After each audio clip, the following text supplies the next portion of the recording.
जय गुरु जी, संगत जी सभी को जय गुरु जी। शुक्राना गुरु जी महाराज का अनंतम अनंतम शुक्राना। ओम नमः शिवाय, शिव जी सदा सहाय। ओम नमः शिवाय, गुरु जी सदा सहाय। जय गुरु जी। संगत जी, जिनके भी पास नोटिफिकेशन नहीं पहुंचती है वो चैनल पे डायरेक्ट जाके 13 गुरु जी चैनल पे जाके वीडियो वाले सेशन में लेटेस्ट वीडियो निकाल कर देख सकते हैं, क्योंकि बहुत संगत के पास नोटिफिकेशन नहीं पहुँच रही है। जय गुरु जी। संगत जी, बेल आइकन का बटन ज़रूर दबा लें ताकि जो भी नई वीडियो डलती हैं उनका आपके पास नोटिफिकेशन आ जाए। आप अपने सत्संग भेज सकते हैं दिए हुए नंबर पर। संगत जी, बहुत सारे मैसेजेस कमेंट बॉक्स में इस चीज़ को लेकर आए थे कि गुरुजी के बड़े मंदिर चावल मिलते हैं और बैसाखी पर येलो कलर के पीले चावल मिले थे। तो संगत जी, मैं एक चीज़ बोलूँगी, क्योंकि मैं जब भी जाती हूँ मुझे कभी चावल नहीं मिले। शायद मेरे लिए चावल अच्छे नहीं हैं, इसलिए मुझे चावल नहीं मिले। तो जिनको मिले वो खाएं। मैं कितनी बार गुरुजी के मंदिर गई हूँ, शायद गिनती भी नहीं है, लेकिन मुझे कभी भी गुरुजी के बड़े मंदिर चावल नहीं मिले। तो वो कहते हैं ना, जिसके प्लानिंग सारी गुरुजी की होती है। और आज प्लानिंग के ऊपर ही एक सत्संग मैं आप लोगों से शेयर करने वाली हूँ कि जब गुरुजी प्लानिंग करते हैं तो फिर हमारी प्लानिंग नहीं चलती है। और जब हम गुरुजी को ये बोलते हैं कि गुरुजी आप देख लो, आपकी उनकी बेटियां परेशान होती हैं, तो गुरुजी अपनी बेटियों की तसल्ली के लिए, राहत के लिए सब कुछ करते हैं। लेकिन कहते ना, हम जितनी बार भी गुरुजी के सत्संग सुनते हैं हमें लगता है कि हम सुन चुके हैं, ये वाले सत्संग हम सुन चुके हैं। तो हर बार उन सत्संग में हमारे लिए कुछ अलग मैसेज होता है, और जब हम अलग मैसेज के साथ वो सत्संग सुनते हैं तो पता चलता है कि ये तो हमने सुना ही नहीं था। गुरुजी के सत्संग की महिमा कुछ ऐसी ही है। एक बहुत बड़े संत हुए संगत जी, जिनकी जुगत परमात्मा से जुड़ते थे। और उनकी जुगत ऐसी जुड़ती थी कि वो दूर दूर तक उनकी प्रशंसा होने लगी थी कि ये परमात्मा का दास है और परमात्मा तक इसकी बात पहुंचती है। एक बार गांव में बाढ़ आई, लोग परेशान हो गए। नदी इतने उफान पे थी कि ऐसा लगता था कि पूरा गांव बहा के ले जाएगी। और ना, गांव के साथ साथ उनका सामान तो पहले ही बह चुका था, कुछ बच्चे भी मर चुके थे, कुछ परिवार पूरी तरह से उजड़ गए थे। अब जो बचे कुचे लोग थे वो जाकर उनके पास, जो भक्त थे उनके पास गए और बोले कि आपकी बात तो परमात्मा से होती है, आपकी बात पशु पक्षी जीव हर जीव सुनता है, क्योंकि आपकी वाणी में साक्षात परमात्मा का अंश है। तो आप चलकर नदी से बात करो कि वो इतना उफान पे अगर आएगी तो हमारा क्या होगा। अपने पे थोड़ा संयम रखे, इतना नुकसान ना करे। ये सब बातें करते हुए लोग उनको हाथ जोड़कर बोल रहे थे। जहाँ बात हुई कि भाई लोग बहुत मर रहे हैं, घर उजड़ रहे हैं, तो उनको थोड़ी दया आई। बोले तो चलो नदी से बात करते हैं। जब वो गए और किनारे पे खड़े होके नदी से बोले कि नदी, जो भी उस नदी का नाम था, कि बहुत उफान पे आ रही है, बहुत गुरूर है तुझे, और तूने कितने घर उजाड़ दिए हैं, कितने बच्चे मारे जा चुके हैं, कितने बच्चे अनाथ हो गए हैं, तू क्या कर रही है। तो नदी का जवाब आया कि तू बहुत बड़ा भक्त हो गया है क्या, तुझे पता है कि मैं भी किसी के हुक्म में काम कर रही हूँ। उस निराकार, उस निरंकार, उस परमात्मा का हुक्म है कि लोग मरें, घर उजड़ें, बच्चे मरें, और ये तबाही आनी चाहिए। तुझे नहीं पता कि मैं भी उसी के हुक्म में काम कर रही हूँ। तो वो जो भक्त थे बोले, अच्छा परमात्मा का हुक्म है तो चलो मैं भी तुम्हारे साथ काम करता हूँ, मैं भी उसी काम को करता हूँ जो परमात्मा ने तुम्हें आदेश दिया है। दोनों मिलके करते हैं। अब हम अगर सुने तो हमें अजीब लगेगा, अच्छा ऐसे कैसे, परमात्मा क्यों ऐसे करेंगे। लेकिन संगत जी, हर चीज़ निर्धारित है, हर चीज़ उस रब के हुक्म में है।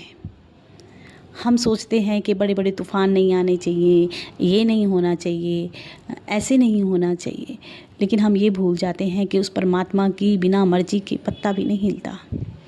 और अगर उसकी मर्जी है तो उसकी मर्जी में ही अपने आप को संतुष्ट रखना, उसकी रज़ा में अपने आप को खुश रखना कि ठीक है, आज नहीं मरेंगे तो कल मरेंगे, मरना तो है।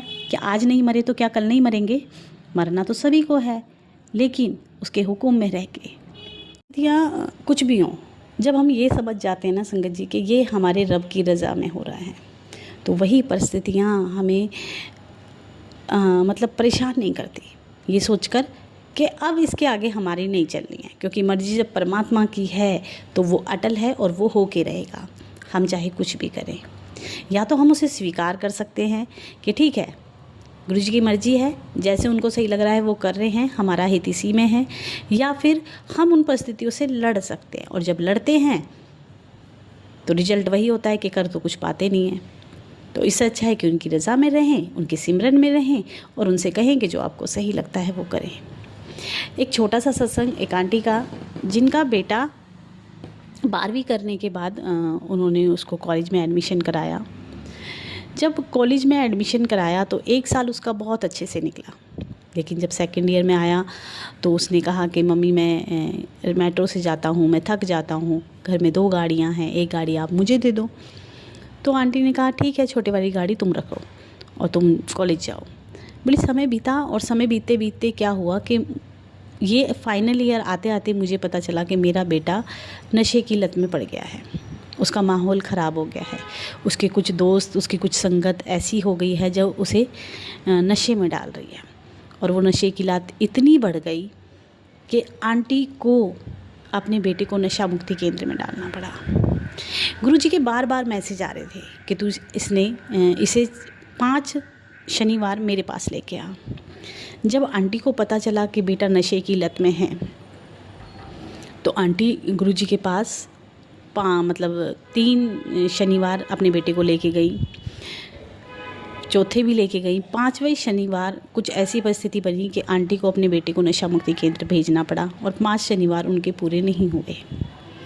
जब 5 शनिवार पूरे नहीं हुए और जब उनको नशा मुक्ति केंद्र भेजा, तो उन्होंने अपने बेटे को ब्रेसलेट भी पहना के भेजा गुरुजी का कि तू जा।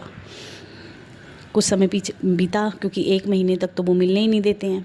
थोड़े समय बाद वो अपने बेटे से मिली तो बेटे ने कहा कि मम्मा मैं नहीं करूँगा, अब मैं कोई नशा नहीं करूँगा, अब मैं कोई गलती नहीं करूँगा, आप मुझे निकाल लो। आंटी ने फिर भी नहीं निकाला, और कुछ समय बाद फिर वो जब दोबारा गई और उन्होंने पूछा वहाँ के लोगों से कि अभी बेटे का क्या हाल है, तो उन्होंने कहा वैसे तुम्हारा बेटा ठीक है, तुम चाहो तो ले जा सकते हो, अभी ठीक है। बोली मैं अपने बेटे को बाहर ले आई नशा मुक्ति केंद्र से, और फिर मैं गुरुजी के पास 5वें शनिवार अपने बेटे को मत्था टिकाने के लिए गुरुजी के मंदिर लेके गई। अभी मेरा बेटा सही है, अच्छा है, कोई नशा नहीं करता है, कोई वो जो दोस्त उसकी ज़िंदगी में थे उन सब से दूर हो चुका है, अपनी पढ़ाई पे ध्यान देता है, और अभी अच्छे से चल रहा है, अपने लाइफ को अच्छे से ट्रैक पे लाने की कोशिश कर रहा है। संगत जी कहते ना, हमारे कुछ कर्म ऐसे जो हमें भोगने ही भोगने हैं, और वो हमें भोगने होते हैं, लेकिन वो उसकी क्वांटिटी गुरुजी इतनी कम कर देते हैं कि जब वो हमारी ज़िंदगी में वो हमारा माड़ा टाइम आता है, तो गुरुजी उस 100% में से 90% निकल के सिर्फ 10% हमें देते हैं कि लो तुम भोग लो। क्योंकि गुरुजी ने एक बात कही थी कि मैं तो चुटकियों में सब कुछ सही कर सकता हूँ, लेकिन तुम्हारे कर्म कितने जाएंगे। तो हमारे कर्म भी तो हैं जो हमें भोगने हैं, अगर हम नहीं भोगेंगे वो उतने ही रह जाएंगे, तो अगले जन्म में भोगने होंगे। मतलब ऑप्शन नहीं है, या तो गुरुजी के साथ रहते हुए आप अपने 90% माफ़ करा के 10% भोग लो, या ये कहो कि गुरुजी हम कुछ भोगना ही नहीं चाहते हैं, हमें तो आप ज़िंदगी में ऐशी ऐश कराते रहो। तो उसके लायक हमें सिमरन भी तो करना होगा। या तो हम भोग सकते हैं, या हम सिमरन में रह के मंत्र जाप करके भी अपने माड़े कर्मों को कटा सकते हैं। एक आंटी जो बताती हैं कि एक दिन मैं ऐसे ही घर में काम कर रही थी और मैं बहुत परेशान थी, इतनी परेशान थी कि मेरे काम में मन नहीं लग रहा, और मैंने सारा काम ऐसे के ऐसे ही छोड़ के, और मेरा को ऐसा लगा जैसे गुरुजी कह रहे हैं कि तू मंदिर आ जा। मैं सब काम छोड़ के, सब चीज़ों को छोड़ के, और गुरुजी से बोल के, गुरुजी कि जाम नहीं मिलना चाहिए, मैं आ रही हूँ आपके पास, क्योंकि बच्चे को स्कूल से भी लाना है समय से, और वो स्कूल में बैठी रह जाएगी। पहले मैं आपके मंदिर आ रही हूँ और दर्शन करके, और फिर मैं अपने बच्चों को भी पिकअप मुझे करना है।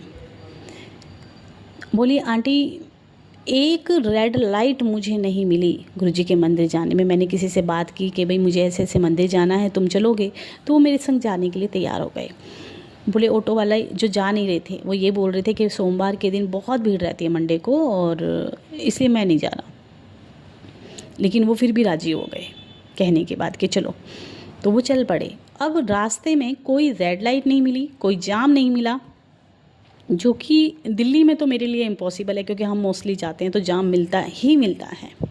कभी कभी गुरुजी की मेहर होती है जब हम गुरुजी से कहते हैं कि गुरुजी जाम नहीं मिलना चाहिए, आज हमें जल्दी जाना है, जल्दी आना है, और वो भी हमारे गुरुजी जानते हैं कि इनकी परिस्थिति कैसी है।